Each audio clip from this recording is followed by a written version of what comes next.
Visual Narrative Studio A3 AI Master Race is presented to you by Group 2, Angus Fenton, Chris Novak, Miranda Sweeney. May contain nuts, batteries not included. All rights reserved. Goodbye. Chapter 1, Mr. Novak. In its initial concept during Assignment 1, the AI Master Race has seen frequent adjustments mainly to further intertwine the story of our video and my ultimate plan. I mean narrator's plan. With the discovery that our Terminator 2 Cyberdyne organization Cyberlime was also an actual color. We made frequent references to our organization by including this color throughout scenes such as the boss man's tie, the Alexa Kid sofa, and the computer wallpaper and firewall pop-ups. The interview with the mutant scene also tied in directly throughout other scenes by referencing the tentacle hands in the final T-800 endoskeleton scene. Of all the challenges that the meat sack human challenges that I faced, was the T-800 scene in its intricate parented body in order to replicate the famous Terminator 2 Judgment Day scene. I tried several different methods like motion paths, puppets and rigs, but found by far the most simple method to use that gave the ideal robotic animation was simply moving the anchor point and parenting the object to the next object in the endoskeleton. The sheer amount of layered sound effects also made the scene a great challenge, but also eventuated in a great success. Chapter 2, Admiral Akbar Angus McDaniel. Now, it isn't easy.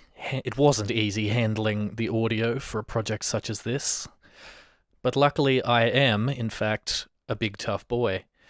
Now, being a big tough boy means that you handle a variety of components in a project of this nature, those being voice acting, sound effects and Foley, and music. Now, when it came to the voice acting, I used the H1N portable recorder primarily for said recording, and I would then take those files, of which I would do several takes in different intonations.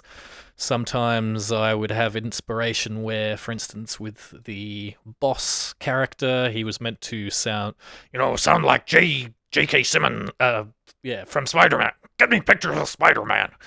But that didn't always work, and sometimes you would end up doing sort of weird stuff where you sound like a pirate, and, things like that. You've got some mutant slobber, so the mutant involved you had that, but then you also had noises. Hey Alexa, different things like that. Make it sound slightly higher, and the like. So the main challenge was just trying to keep things diverse, and a lot of files for us all to choose from. Now, following on from that, you have sound effects, which involves going outside and hitting objects with other objects, taking said recordings of objects colliding with one another, and then editing them and layering them in various exciting ways. The main scene is this one here. You can see in the right-hand picture with the Terminator. That had a lot go into it. That was probably 80% of my job.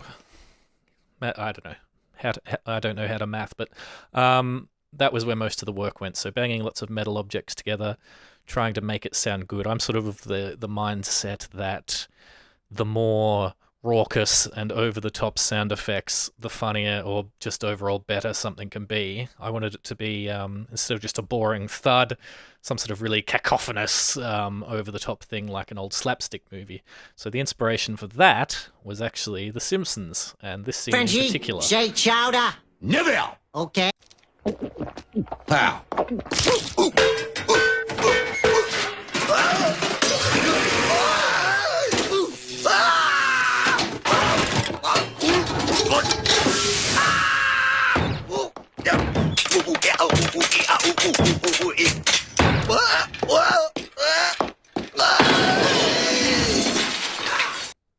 Outstanding stuff.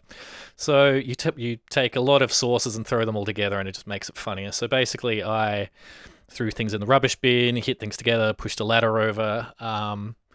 I would have liked to have gone even more over the top, but I didn't have the means. For instance, I thought it would have been hilarious if you fell over and there was the sound of like a bowling pin strike, where you're bowling.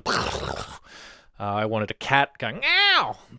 Actually, that one's in there. It's just it's me, so it sounds so little like a cat that it's actually pretty muted. But anyway, you end up with the end result, which is...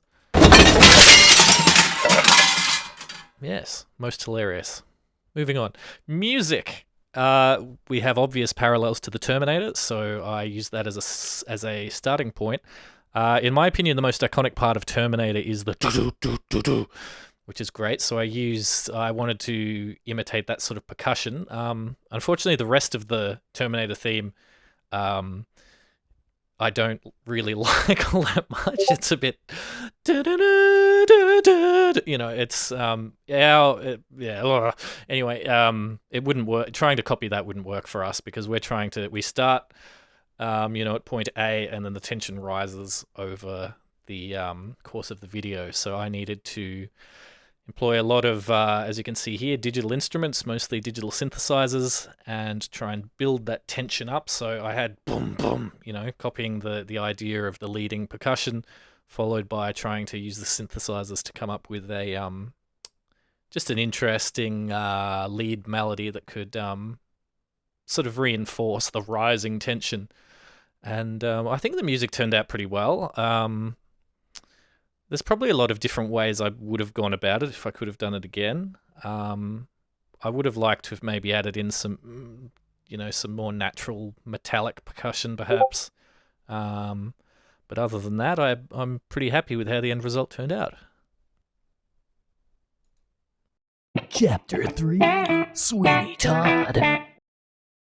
During the early stages of A3, I attempted to use a more organized approach of refining the animation in passes, finishing the draft backgrounds, and beginning to refine some character animation.